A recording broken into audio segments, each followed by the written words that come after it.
C'est ça. Donc, sainteté na biso par rapport à la œuvreté, par rapport à ce que nous ne faisons pas. Sainteté na biso zali par rapport à ce que Dieu a fait en Jésus-Christ pour nous. Et ce que Christ a fait pour Dieu par nous. Là, il faut bien comprendre Babylone parce que il y a même des autres créé la confusion dans la église. Bato bazo luka ba comme abo santu na ko luka na ebi église belé na ba communauté belé na ebi religion belé o bato bazo luka la performance ya corps hein ba pénitence ya corps pour ba se rendre saint. Bien aimé moto ko se rendre saint ye moko azate moto ta ko koma saint. To koma ba saint parce que tozali kati na Yesu Masiya. To comment ba saint parce que Yesu Masiya a sanctifié abiso. Tout un verset mususu. 1 Corinthiens chapitre 1er verset 2. 1 Corinthiens 1 2. À l'église de Dieu qui est à Corinthe, à ceux qui ont été sanctifiés en Jésus-Christ, appelés à être saints. Ok. Na reprendre. À l'église de Dieu qui est à Corinthe, à ceux qui ont été sanctifiés. D'abord, il nous a sanctifiés. Net au 1 Corinthiens 1:30. Donc, par Jésus-Christ, nous avons été sanctifiés. La sanctification, c'est alors que mon santu. C'est alors que mon saint. Alors, cette sanctification, ça l'œuvre à Moutouté. Cette sanctification, ça l'œuvre na yo moko pété. Les gens sont tellement dans la confusion que bazo comprendre que bazo sala ozali la religion, bazo sala ozali ba performance. C'est Dieu donc balobi à ceux qui ont été sanctifiés en Jésus-Christ. Donc quand il est Jésus Christo nde bobuli sami. Siko le bobuli sami balobi appelé à être saint. À tous ceux qui invoquent en quelque lieu, que ce soit le nom de notre Seigneur Jésus-Christ, leur Seigneur et les nôtres. Mon concept à la sainteté. Donc, sainteté est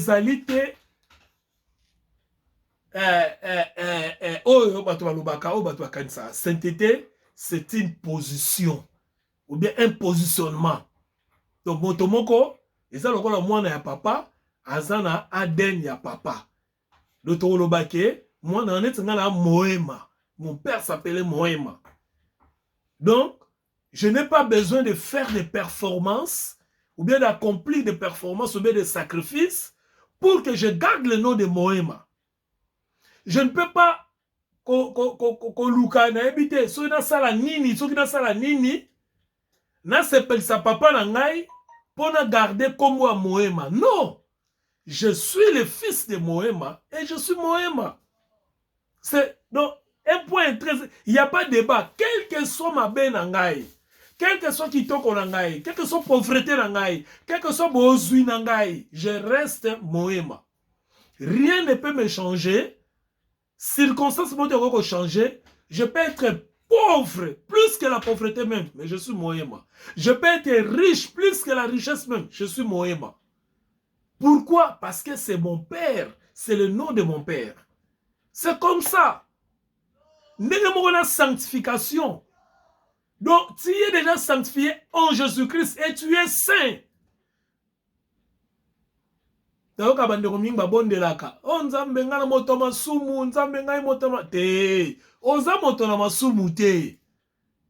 fait, si tu as profondeur makambo yo, et aux amis sautent un belé. Même quand tu la masumu, on a droit de la masumu. On a les soumoutés, on a les soumoutés. On a saint. Comme ça, la terre qui va comme de voir le pasteur. Bon, toi, tu as une parenthèse sur le ballon comme ça. Mais il y a des choses qui ont été Christ dans la vie, on a sanctifié, c'est-à-dire, position dans ma pesa yo, on a mon santu. Il y a 1 Corinthiens chapitre 1, verset 2. Ngaïté. Et ça, Bible me le dit. Alors, puisque ce qu'on a mon santu, Il faut avoir la conscience on a qui mo santu. C'est alors que kobota bambuma mingi ya molimo. Parce que conscience na yo et kobando botoka bambuma ya molimo. Pour oser la conscience que ozali mo santu. Le fait que bato ba osala masumu ozali parce que baza conscience que baza na bato na masumu. Et puis que bato na masumu yango na pe masumu ozolanda bango bazo tambola pe kati na masumu. Mais quand tu as la conscience que moi je suis saint, le Saint-Esprit multiplie des fruits en toi. Il y a vraiment Galates chapitre 5, ça dit sur deux catégories. Il y a biloko, les œuvres de la chair et les fruits de l'esprit.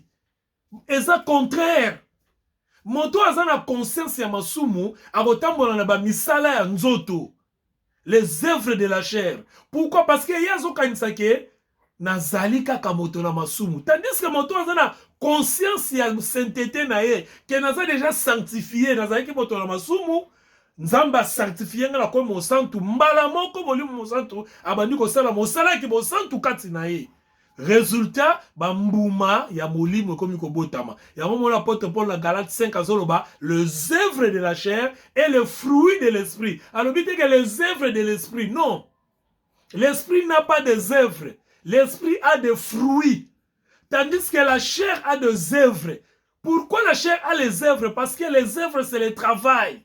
La chair fait ce travail. Mais l'esprit, pourquoi l'esprit a des fruits? Parce que c'est lui.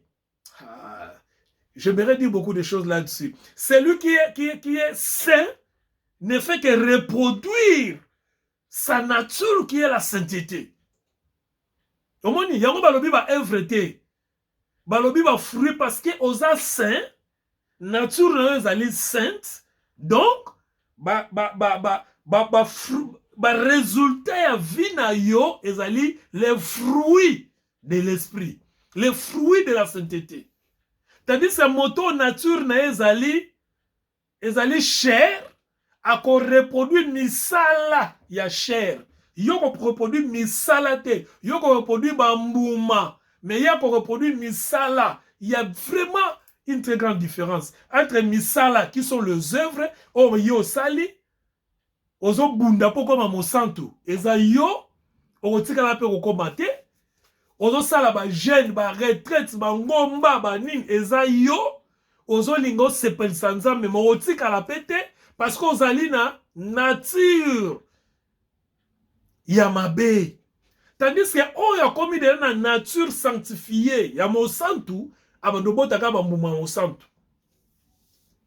Bisika mabe zali, ya zotambola malamu. Bisika ko lele zali ya zane sengo. Bisika ko tonga zali ya ko tonga. Bisika ko finge zali. Donc, Nzambe nde asali ebongo eza yete. Peut-être vous croyez que yende mta osala makasi comme bon. Non, c'est l'œuvre de Dieu. 1 Corinthiens chapitre 1 verset 2. Alors, deuxième événement, on a le marathon dans l'âge de l'église. Deuxième événement, c'est ce que nous appelons le jugement de la 70e semaine de Daniel. Jugement, il y a 70e semaine de Daniel. Nous tu parler, tu enseigner bien na 70e semaine de Daniel, mais na ebi que dans le bien qui on moqué. Il y a un boy dans la dispensation de l'église. On est foutu dans le livre de Daniel.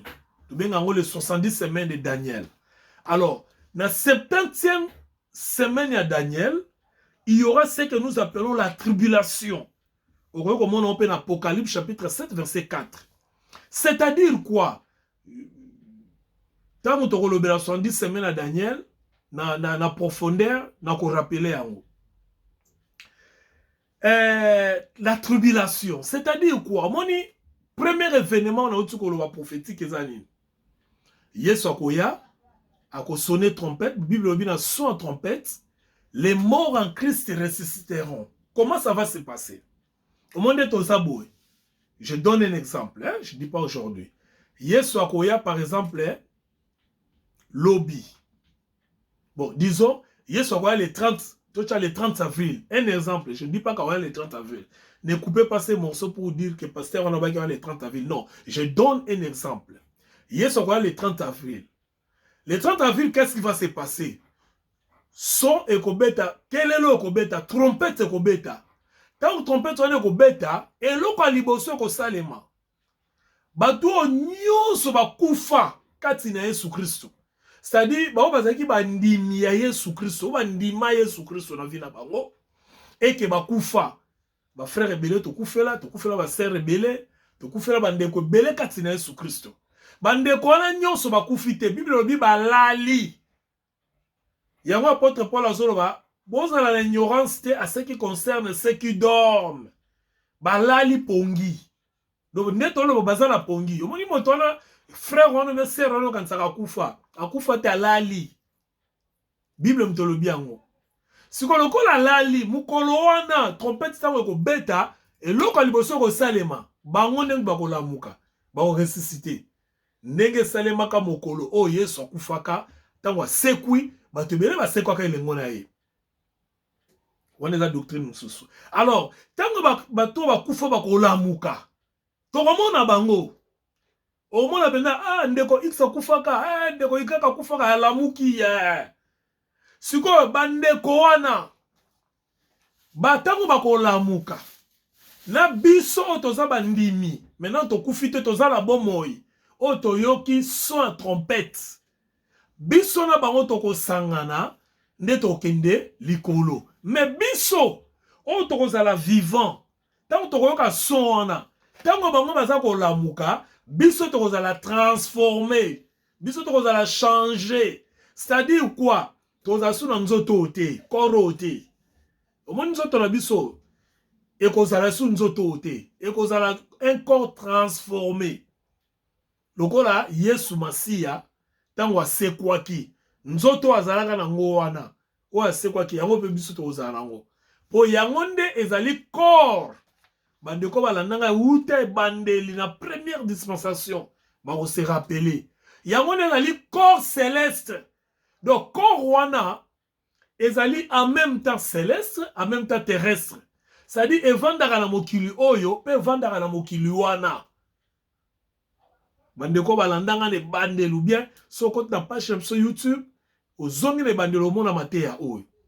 Tant nous avons expliqué bino ke Adam botaka bana avant Caïn et Abel. Et bana na bazalaka na corps oyo. Corps oyo Yesu azalaki nango. C'est-à-dire c'est un corps oyo transcendaka le temps et l'espace. Et ça corps oyo ekoki kolongwa awa en même temps zali awa en même temps ke na lola. Peut-être que na lola eza corps esprit te, s'il vous plaît, eza corps spirituel te. Eza corps physique, vous allez vous rappeler tant Yesu c'est quoi qui aliaki, asololaki, atambolaki, abimelaki bato bamonye ba osolana batu ti mokola mataki likolo. Donc ezali corps esprit te, c'est-à-dire biso to changer ta en esprit. Toza toujours de toza bo mais toza na nzoto te, mais toza na nzoto sikoyo o ezali incorruptible. Bible bengi yango incorruptible. C'est-à-dire ezali nzoto moko oyo moto na mokili ayebi yango na nute.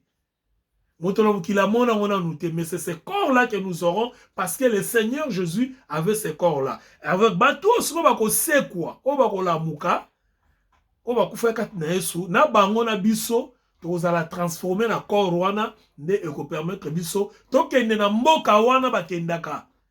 Tokende yango na molimo te, tokende yango na nzoto physique, mais kozala nzoto te. Je pense que c'est très clair comme de l'eau. 1 Thessaloniciens chapitre 5, chapitre 4, verset 13 à 14. Yawonde bazali koloba wana. Alors, tango siko biso to kende. Bandeko bakotikala na mokili oyo bango baza batu oyo bayamba Yesu te. Batu to benga communément le païen. Na batu bakendaka ba église, mais ba église morte. Tu as vu l'église morte, c'est-à-dire l'église où Jésus-Christ n'est pas Seigneur. L'église où on n'accepte pas Jésus-Christ. Et c'est belé, ba dénomination belé. Bandeko bakotika le belé na mokili oyo. Alors, bato bakotika na mokili oyo, nde bango bakokutana na deuxième phase. Ya oyo koyeba ko salema, c'est-à-dire la tribulation. La tribulation, tu vas expliquer bien parce que zalipe dispensation na dispensation na biso ya souka le royaume nde to expliquer très bien avec les détails parce qu'il faut comprendre les détails ya makambo salema. Oyo bomona boyoka makambo ba 666, boyoka makambo ma ebele tout ça. Donc, tu vas expliquer après. Maintenant, tribulation na tango koyeba ko salema. Et kozala pendant 3 ans et demi. Tango koyeba ko salema, awa pasi kozala, souffrance kozala, Bible kozala te, Saint-Esprit kozala te. Donc, mutu mon côté, donc, règne antichrist, makamone sur ma beboyo kakaba, règne antichrist, 666, tout ça, marque la bête, bilo qu'on a ce qu'on salema, wana, église, oh, yonanga toza membre, parce que toyamba yesu, tosi tokenda. Après, tango wana, eza siko eloko moko koya ko salema. Après tango wana, no balobi boye, le jugement qui tombera sur l'humanité et sur quelques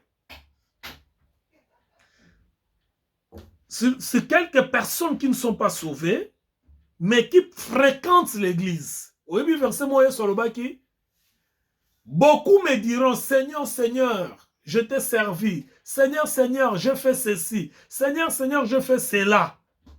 Mais je leur dirai que je ne vous ai point connu. Mon verset, c'est à ce jour ici que bato belé baza na kati ya l'église, bazo kanisa ba na kati ya l'église de ba bikisama. Mokolo ngande ba kokamwa ke enlèvement salemi, mais bango ba keite. Siko bakoma ko, Seigneur, Seigneur, je te servais, na yembela kiyo, na salela kiyo. Yesu albayeba ki bango te. Pourquoi? Parce que ba botama ki ya sikate, mais bazaki na kati ya église. Alors, bango bazo kanisa ke lokolo bazaki na kati ya église, ba pesa ka ba dîme, ba offrande, lokolo basala ka ba retraite na ba jeune, mais lokolo bazana bango na Yesu te, balakisa bango Yesu na kati na bango te, bazo kanisa ke baza dans les vrais. Alors que mokolo wana bakozala enlevé te, mais bako rappeler Seigneur, to sala ki boye pona yo, to pesa ki boye pona yo, to yemba ki, to jeûna ki, to sala ki évangélisation. Seigneur aloba na yeba ki binote. Voilà, ce verset-là va s'accomplir en ces jours. Et pendant ce temps-là, la vraie église vous a déjà enlevé. Apocalypse chapitre 17. Donc, on va voir l'église et apostasie. L'église au bandimanga, bazaki na baona kondimate. L'église au bengi na Apocalypse 17 bazo représentant la prostituée. C'est-à-dire, à l'église moko, azo sala neti, à l'église, mais azane na yesu te substance ezalité. Baza bato jaba ba boaka kondima na bango banda kala, ba abandona kondima na bango banda kala. Bango nde sikoyo bakozala victime ya pouvoir politique moko kozala oyo koluka ko régner mokili na antichrist a régner et pas na bango. Donc bango nde confère la bête to kolobela bien moko mususu. Oyo akoya pour a détrôner la bête akoya sikoyo a détrôner pouvoir politique pour aluka contrôler mokili. Apocalypse chapitre 2 verset 18 verset 2. Apocalypse 18 verset 2. De makambo kolekawa to expliquer en détail après. To gagner temps.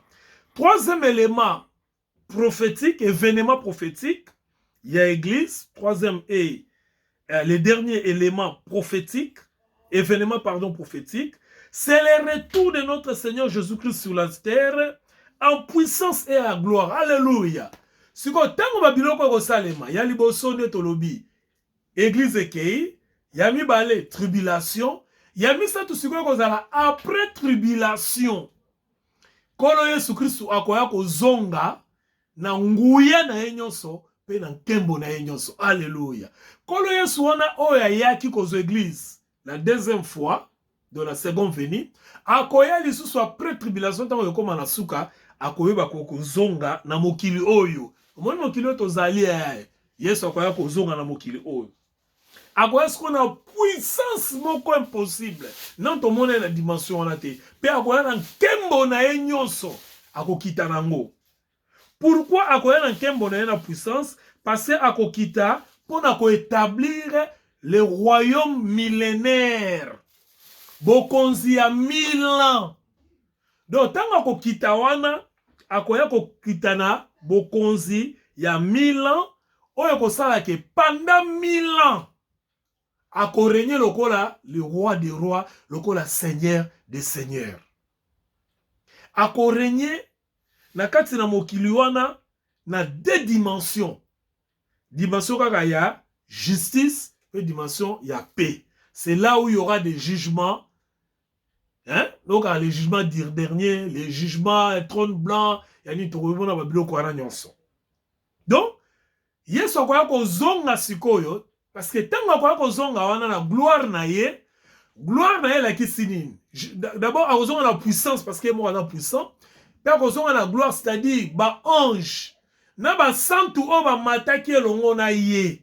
Oyo wana ba mataki ba sekwa ki ba mati na ba bazaki transformer ba mati bangonde bakoya ko zonga na ye na bokonzi ne ba établir o ezali royaume millénaire. Donc il y a quoi établir royaume millénaire bisika o ko régner pendant 1000 ans. Si on a 1000 ans on est kozaka na biloko mibale ya liboso kozala justice c'est-à-dire jugement.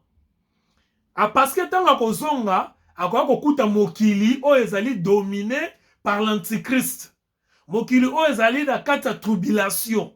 Siko akoya kokuta yango nde ako juger bato nyonso bakozala wana. Tant ako juger bango akoyeba ko établir siko la paix parce que en absence de la paix ekozalate. Parce que depuis quand le jour de l'enlèvement, depuis le jour de l'enlèvement, le jour de l'enlèvement dans l'évangile, un jour redoutable. Pourquoi un jour redoutable? Imaginez, on appelle ça exemplement terre en terre. Imaginez, on a la carte à taxi. La carte à taxi, on a chauffeur azali, à botama ya sika. Enlèvement, salami, pouf, chauffeur à kei. Bino, vous avez un client, la carte à taxi. Taxi, on continue au tambola. Destination taxi, on est comme wapi. Imaginez, on a un avion, ba pilote ba longwe, ba enlevé, avion comme ok dans le vide. Pilote sa zate. Résultat aux alanines. Imaginez, on a un bateau, pouf, enlèvement salemi. On a un train, pouf, enlèvement salemi. Capitaine à bateau, ou bien machiniste à train.